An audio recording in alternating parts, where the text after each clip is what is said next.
Hello friends, welcome to my channel. आज की class Hindi की फर्स्ट क्लास है और आज की क्लास में हम संज्ञा पढ़ेंगे। एसएससी जीडी के एग्ज़ाम में हिंदी के 20 क्वेश्चन पूछे जाते हैं, जिससे हिंदी का वेटेज 40 नंबर का बन जाता है।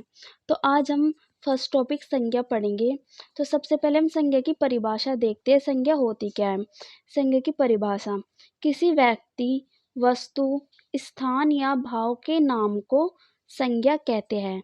किसी व्यक्ति के नाम को, किसी वस्तु के नाम को, किसी स्थान के नाम को या भाव के नाम को संज्ञा कहते हैं। जैसे रमेश, रमेश किसी व्यक्ति का नाम है। सुरेश, सुरेश भी व्यक्ति का नाम है। मेज, मेज वस्तु का नाम है और कुर्सी भी वस्तु का नाम है, आदि एटसेट्रा।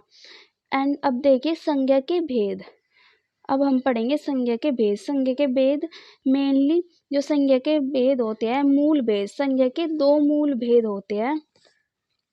अगर क्वेश्चन आए कि संज्ञा के कितने मूल भेद होते हैं, अगर मूल भेद का जिक्र हो तो आपको जो ऑप्शन होगा जिसमें संज्ञा के 2 मूल भेद बताए गए होंगे, तो आपको उस पर टिक करना है। तो संज्ञा के 2 मूल भेद होते हैं। जैसे पहला यथार्थवाचक संज्ञा एंड सेकंड इज भाववाचक संज्ञा। तो पहला क्या हो गया? यथार्थवाचक संज्ञा और दूसरा हुआ भाववाचक संज्ञा। जो यथार्थवाचक संज्ञा होती है वो वास्तविक होती है। क्या होती है? वास्तविक, मतलब रियल होती है। और जो दृश्य संज्ञा, और उससे दृश्य संज्ञा भी बोलते हैं, जो हमें दिखाई देती है। जो यथार्थवाचक संज्ञा होती है वो वास्तविक होती है और हमें दिखाई देती है, वो दृश्य होती है। और जो भाववाचक संज्ञा है वो अदृश्य होती है। जो भाववाचक संज्ञा अदृश्य होती है और जो यथार्थवाचक संज्ञा है वो वास्तविक होती है और दृश्य होती है। अब जो यथार्थवाचक संज्ञा है इसके दो भाग होते हैं, इसके 2 पार्ट होते हैं। तो सबसे पहला होता है व्यक्तिवाचक संज्ञा। तो पहला होता है व्यक्तिवाचक संज्ञा और दूसरा होता है जातिवाचक संज्ञा। जो यथार्थवाचक संज्ञा है उसके 2 भेद होते हैं, व्यक्तिवाचक संज्ञा और जातिवाचक संज्ञा। जो भाववाचक संज्ञा है उसका बस एक ही भेद होता है, वो खुद होता है भाववाचक संज्ञा। क्या होता है? भाववाचक संज्ञा। और जो यथार्थवाचक संज्ञा है उसके 2 भेद होते हैं। और जो इसका दूसरा भेद है जातिवाचक संज्ञा, इसके भी 2 भेद होते हैं। जो पदार्थवाचक संज्ञा है ये भी हम जातिवाचक संज्ञा के पार्ट मानते हैं। और जो समूहवाचक संज्ञा है वो भी जातिवाचक संज्ञा में ही आते हैं। जो पदार्थवाचक संज्ञा है उसे द्रव्यवाचक संज्ञा बोलते हैं। पदार्थवाचक संज्ञा को द्रव्यवाचक संज्ञा भी बोला जाता है। जो समूहवाचक संज्ञा है उसे समुदायवाचक संज्ञा भी बोला जाता है। ओके, आपके अभी माइंड में आ रहा होगा कि जो संज्ञा है, संज्ञा के 5 मूल भेद होते हैं, वो भी मैं आपको आगे बताऊंगी। अब देखिए, प्राचीन हिंदी के अनुसार, जो प्राचीन हिंदी है उसके अनुसार संज्ञा के कितने भेद होते हैं? संज्ञा के 5 भेद होते हैं। अगर क्वेश्चन आए कि प्राचीन हिंदी के अनुसार संज्ञा के भेद बताए, तो प्राचीन हिंदी के अनुसार संज्ञा के 5 भेद होते हैं। तो कितने भेद होते हैं? 5 भेद होते हैं संज्ञा के। अब देखिए कौन कौन से। तो पहला होता है व्यक्तिवाचक संज्ञा। तो फर्स्ट होता है व्यक्तिवाचक संज्ञा, सेकंड जातिवाचक संज्ञा, जातिवाचक संज्ञा, और थर्ड होता है भाववाचक संज्ञा, थर्ड होता है भाववाचक संज्ञा, एंड फोर्थ इज द्रव्यवाचक संज्ञा, फोर्थ द्रव्यवाचक संज्ञा, एंड फिफ्थ इज समूहवाचक संज्ञा, समूहवाचक संज्ञा। जो द्रव्यवाचक संज्ञा है इसे पदार्थवाचक संज्ञा भी बोला जाता है। जो समूहवाचक संज्ञा है उसे समुदायवाचक संज्ञा भी बोला जाता है। अब आगे देखिए, आगे बढ़ते हैं। जो आधुनिक हिंदी है, आधुनिक हिंदी ये हमारी प्राचीन हिंदी थी, और ये क्या है? यह आधुनिक हिंदी के अनुसार संज्ञा के भेद। तो आधुनिक हिंदी के अनुसार संज्ञा के 3 भेद होते हैं। आधुनिक हिंदी के अनुसार संज्ञा के कितने भेद होते हैं? 3 भेद होते हैं। प्राचीन हिंदी के अनुसार होते हैं 5 भेद और आधुनिक हिंदी के अनुसार होते हैं 3 भेद। तो देखिए 3 भेद वे कौन कौन से होते हैं। तो पहला है व्यक्तिवाचक संज्ञा, पहला व्यक्तिवाचक संज्ञा, दूसरा है जातिवाचक संज्ञा, दूसरा जातिवाचक संज्ञा, और थर्ड है भाववाचक संज्ञा। पहला व्यक्तिवाचक संज्ञा, दूसरा जातिवाचक संज्ञा और तीसरा भाववाचक संज्ञा, तीसरा भाववाचक संज्ञा। और जो ये है जातिवाचक संज्ञा, जातिवाचक संज्ञा के 2 भेद और माने गए हैं।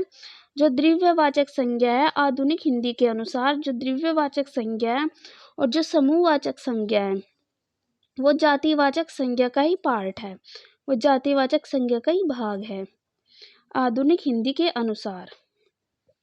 तो अब देखिए जो मूल भेद है, संज्ञा के मूल भेद है वे 2 है, और प्राचीन हिंदी के अनुसार संज्ञा के भेद 5 हैं और आधुनिक हिंदी के अनुसार संज्ञा के भेद 3 हैं। अगर क्वेश्चन में आए कि संज्ञा के मूल भेद बताए, अगर ये वर्ड आया मूल भेद, तो आपको बताने 2 मूल भेद होते हैं। अगर आए प्राचीन हिंदी के अनुसार संज्ञा के भेद बताए, तो आपको 5 भेद बताने हैं। अगर इस तरीके से क्वेश्चन आता है कि आधुनिक हिंदी के अनुसार, अगर वर्ड आता है आधुनिक हिंदी, तो आपको बताना है आधुनिक हिंदी के अनुसार संज्ञा के 3 भेद होते हैं, संज्ञा के 3 भेद होते हैं। अगर यह तीनों नहीं दिए तो, अगर ना तो मूल भेद बोला क्वेश्चन में, ना ही प्राचीन हिंदी के अनुसार बोला है, ना ही आधुनिक हिंदी के अनुसार बोला, अगर ये नहीं दिए, तीनों नहीं दिए, तो आपको बताने हैं कि हिंदी के, अगर ये सब नहीं बोला तो आपको बताना है कि संज्ञा के 5 भेद होते हैं। कितने भेद होते हैं? 5 भेद। तो आगे बढ़िए। तो अब हम संज्ञा के भेद पढ़ते हैं डिटेल में। तो पहला भेद है व्यक्तिवाचक संज्ञा। तो फर्स्ट क्या है? व्यक्तिवाचक संज्ञा। व्यक्तिवाचक संज्ञा की परिभाषा देखिए, वह संज्ञा जो किसी विशेष व्यक्ति, स्थान, वस्तु का नाम बताए। वह संज्ञा जो किसी विशेष व्यक्ति, स्थान, वस्तु का नाम बताए। वो क्या होना चाहिए? वो विशेष होना चाहिए।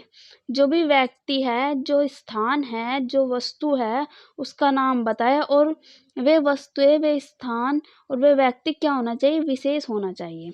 तो देखिए नोट, सबसे पहले नोट पढ़ते हैं। जो व्यक्तिवाचक संज्ञा है वो दृश्य होती है, वो हमें दिखाई देती है। जो व्यक्तिवाचक संज्ञा दृश्य होती है और दुनिया में अकेला होता है। जो व्यक्तिवाचक संज्ञा दुनिया में एक ही होती है, यूनिक होती है, और इसका बहुवचन नहीं बनेगा, और इसका बहुवचन नहीं बनेगा। जो व्यक्तिवाचक संज्ञा है उसका बहुवचन नहीं बन सकता। तो देखिए इसके उदाहरण में भारत क्या है? दृश्य है। हम भारत को देख सकते हैं, हम भारत में रहते हैं तो हम भारत को देख सकते हैं। और दुनिया में अकेला, जो हमारा भारत देश है वो दुनिया में अकेला है, हमारे देश के जैसा कोई और देश नहीं है। तो ऐसे, और इसका बहुवचन नहीं बनेगा, और इसका बहुवचन नहीं बनेगा। भारत को आप भारतो तो नहीं बोल सकते, तो इस वजह से इसका जो बहुवचन है नहीं बनेगा। तो ये हमारी व्यक्तिवाचक संज्ञा हुई। जैसे गंगा, जो गंगा नदी है, गंगा नदी दृश्य है, गंगा नदी दृश्य है, हम गंगा नदी को देख सकते हैं, और दुनिया में यह अकेली है, दुनिया में यह अकेली है। जो गंगा नदी है उसके जैसी कोई और नदी नहीं है। जैसे कि ब्रह्मपुत्र है, हम गंगा को ब्रह्मपुत्र नहीं बोल सकते क्योंकि ब्रह्मपुत्र अलग है और गंगा अलग है। तो इस वजह से ये अकेली है। तो ये हमारी क्या हुई? व्यक्तिवाचक संज्ञा हुई। गंगा व्यक्तिवाचक संज्ञा हुई, और इसका बहुवचन नहीं बन सकता। जो गंगा है उसे हम गंगो नहीं बोल सकते, गंगा को हम गंगो नहीं बोल सकते, तो इसका जो बहुवचन है वो भी नहीं बन सकता। जैसे कि चंद्रमा है, चंद्रमा हमारा व्यक्तिवाचक संज्ञा हुई। चंद्रमा को हम देख सकते हैं, जो हमारा मून है उसे हम देख सकते हैं, ये दृश्य है, और दुनिया में अकेली है। दुनिया में अकेली है। जो चंद्रमा है वो दुनिया में अकेला है। इसके जैसा कोई और चंद्रमा नहीं है और इसका हम बहुवचन भी नहीं बना सकते। तो बहुवचन में हम इसको चंद्रमो नहीं बोल सकते। और अब देखिए उत्तर दिशा। उत्तर दिशा क्या है? व्यक्तिवाचक संज्ञा है। उत्तर दिशा व्यक्तिवाचक संज्ञा है। जो उत्तर दिशा को हम देख सकते हैं, उत्तर दिशा को हम देख सकते हैं। हम अपना लेफ्ट राइट नॉर्थ साउथ ये सब देख सकते हैं ना, तो उत्तर दिशा को हम देख सकते हैं। और दुनिया में अकेली है। दुनिया में अकेली है।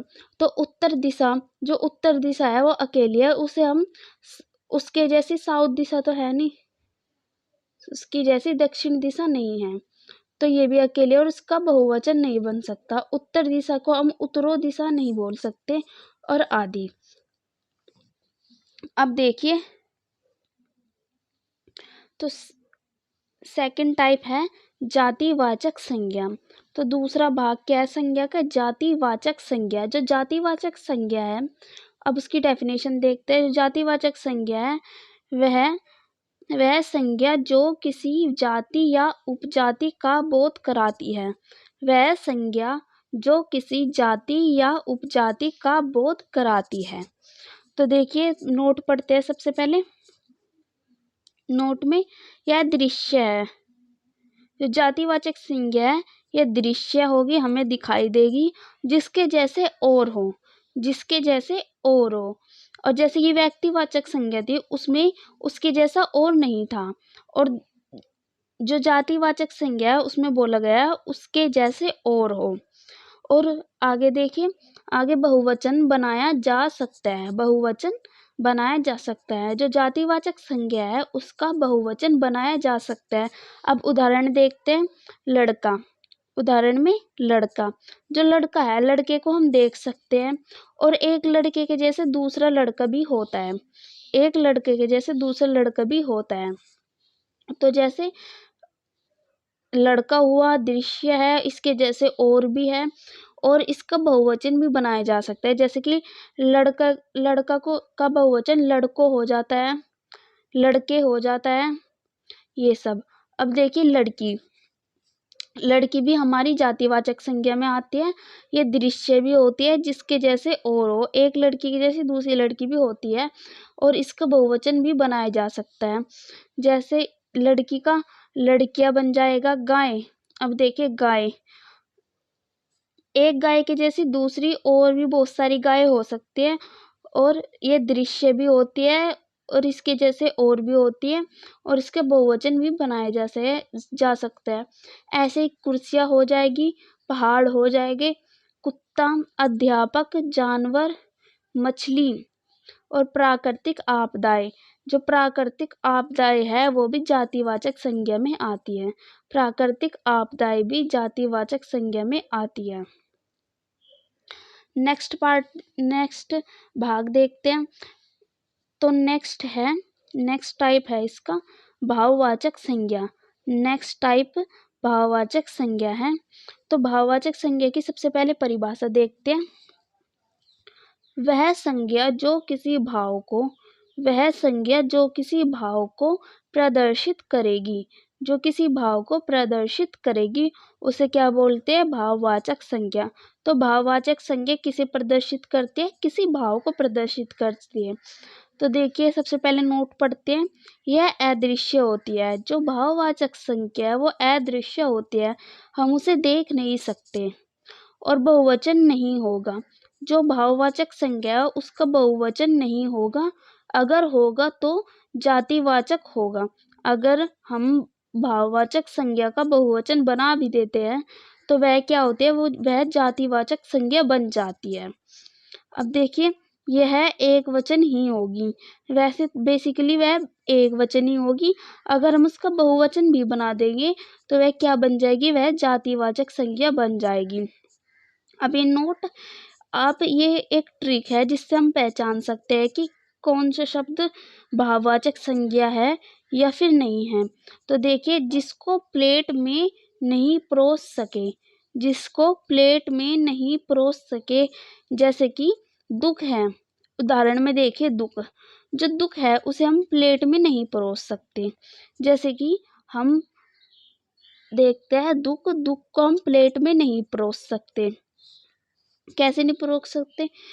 जैसे कि लड़का है, लड़के को हम प्लेट में परोस सकते हैं। जितना बड़ा लड़का है उतनी बड़े प्लेट ले आए तो वो भाववाचक संज्ञा नहीं है। जो भाववाचक संज्ञा होगी उसको हम प्लेट में नहीं परोस सकते। जैसे कि दुख है, दुख को हम प्लेट में नहीं परोस सकते कि 1 किलो दुख प्लेट में परोस दो, ये सब नहीं होता। जैसे कि खुशी है, खुशी को हम प्लेट में नहीं परोस सकते। अब जो खुशी है ये हमारी भाववाचक संज्ञा होगी। तो ये ट्रिक है, इससे आप याद रख सकते हैं। एग्जाम में क्वेश्चन आते हैं कि कुछ शब्द दे देते हैं, कोई सेंटेंस देंगे तो उसमें बोलेंगे कि इसमें कौन सी संज्ञा का प्रयोग किया गया है, तो आपको ऑप्शन देंगे तो आपको ऐसे पहचानना होगा। जैसे कि खुशी है, तो खुशी क्या है? भाववाचक संज्ञा है, और अगर हम इसका बहुवचन बनाएंगे तो क्या बन जाएगी? खुशियाँ। तो क्या बन जाएगी? खुशियाँ। और खुशियाँ क्या है? खुशियाँ है जातिवाचक संज्ञा। जातिवाचक संज्ञा है। एक खुशी की जैसी और भी बहुत सारी खुशी हो सकती है, तो इस वजह से खुशियाँ कहीं में आते हैं, यह आती है आपकी जातिवाचक संज्ञा में। तो ये आपके जो ट्रिक है, ये जो ट्रिक है इसे आपको याद रखनी है। जिसको प्लेट में नहीं परोस सके, जिसे प्लेट में नहीं परोस सकते, वो क्या होती है? भाववाचक संज्ञा। अब आगे देखते हैं। अब तीसरा एग्जाम्पल देखते हैं, चढ़ाई। तीसरा एग्जाम है चढ़ाई, एग्जाम्पल है चढ़ाई। तो चढ़ाई आपकी क्या हुई? भाववाचक संज्ञा। जो चढ़ाई है उसे आप प्लेट में नहीं परोस सकते, ऐसे आपको याद रखना है। तो चढ़ाई क्या हुई? भाववाचक संज्ञा हुई।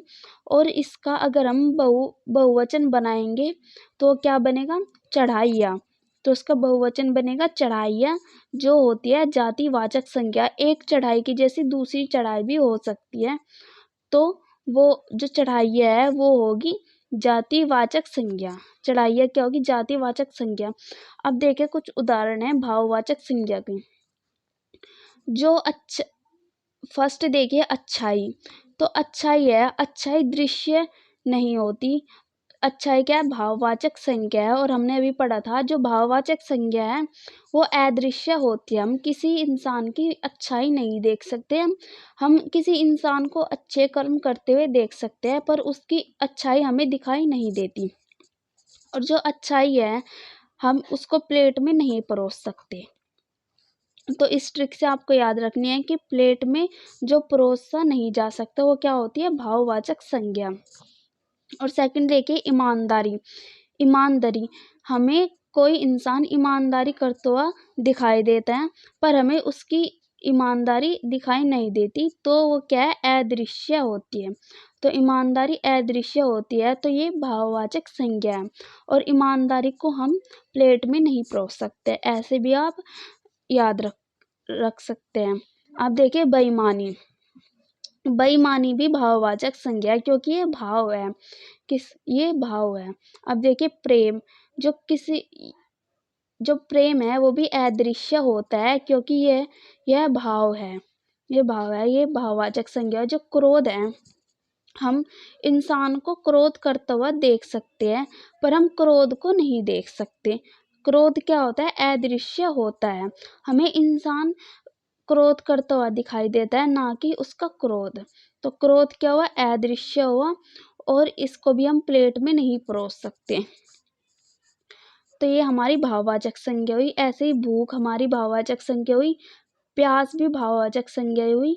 जो मोटापा है, मोटापा भी भाववाचक संज्ञा हुई। गर्मी, बचपन, उदासी आदि। तो अच्छाई भाववाचक संज्ञा, ईमानदारी, बेईमानी, प्रेम, क्रोध, भूख, प्यास, मोटापा, गर्मी, बचपन, उदासी आदि, ये सब आपके एग्जाम्पल है भाववाचक संज्ञा के। अब नेक्स्ट टाइप देखते हैं। फोर्थ टाइप है आपका द्रव्यवाचक संज्ञा। फोर्थ टाइप है द्रव्यवाचक संज्ञा। अब सबसे पहले इसकी परिभाषा देखते हैं। वह संज्ञा जो किसी द्रव्य का बोध कराती है, जो किसी द्रव्य का बोध कराती है। वह संज्ञा जो किसी द्रव्य का बोध कराती है उसे बोलते हैं द्रव्यवाचक संज्ञा। तो सबसे पहले मैं आपको समझा देती हूँ कि द्रव्य क्या है। एक होता है द्रव्य और एक होता है द्रव। ये जो वर्ड है दोनों दिखने में सेम सेम है, इस वजह से इनमें कुछ कंफ्यूजन हो जाते हैं कुछ स्टूडेंट को। तो सबसे पहले द्रव्य। द्रव्य क्या होता है? द्रव्य को इंग्लिश में मैटर बोलते हैं और जो द्रव है उसको इंग्लिश में लिक्विड बोलते हैं। लिक्विड क्या होता है? बहने वाली चीजें। जो बहने वाली चीजें होते हैं जैसे पानी, दूध, ये सब।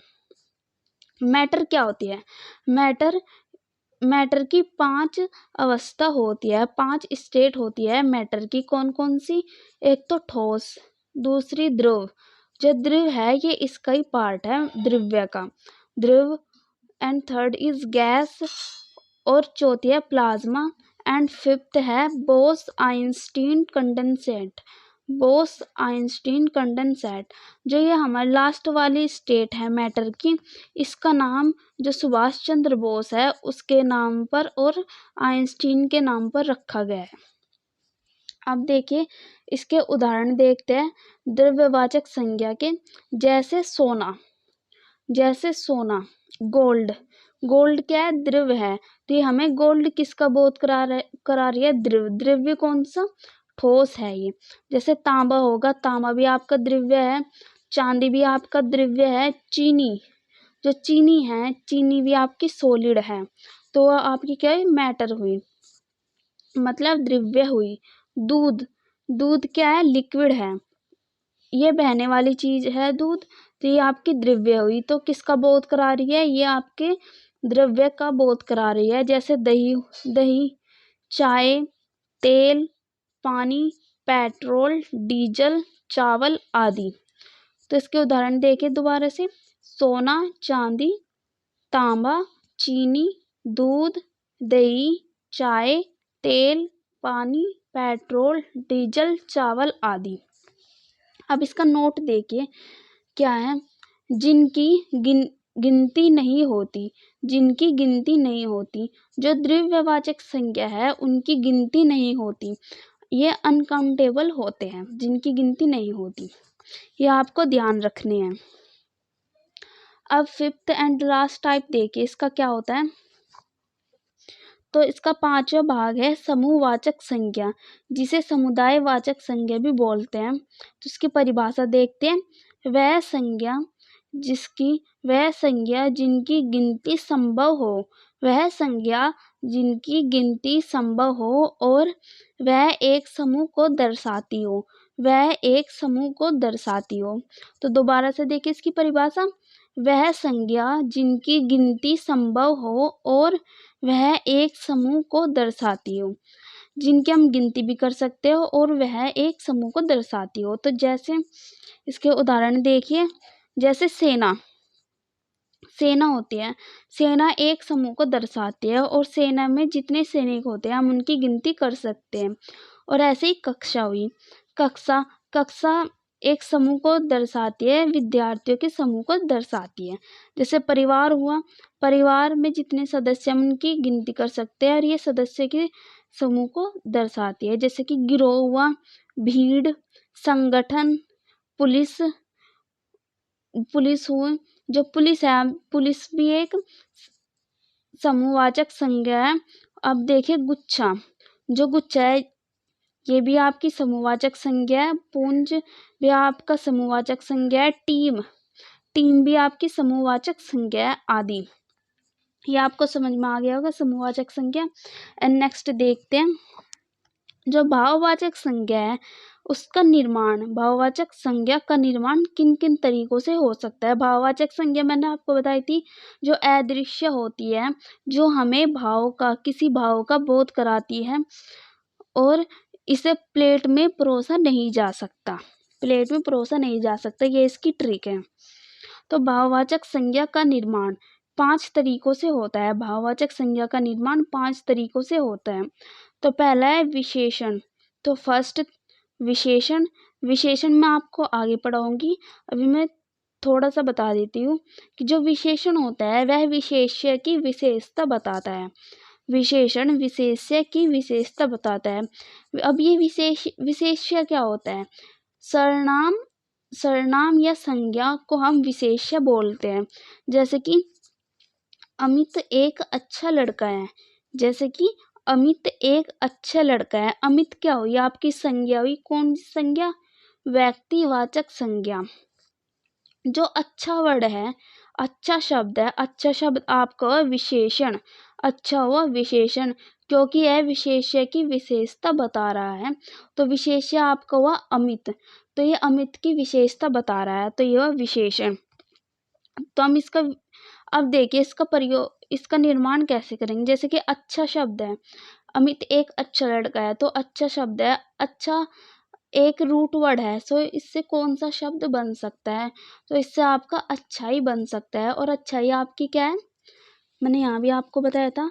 अच्छाई, अच्छाई आपकी भाववाचक संज्ञा है। अब नेक्स्ट देखिए क्रिया। क्रिया से भाववाचक संज्ञा का निर्माण हो सकता है। जातिवाचक संज्ञा से भी भाववाचक संज्ञा का निर्माण हो सकता है। कैसे? जैसे कि बच्चा है, बच्चा क्या है? जातिवाचक संज्ञा। एक बच्चे के जैसे कई और बच्चे भी होते हैं, तो ये क्या हुई? ये जातिवाचक संज्ञा हुई।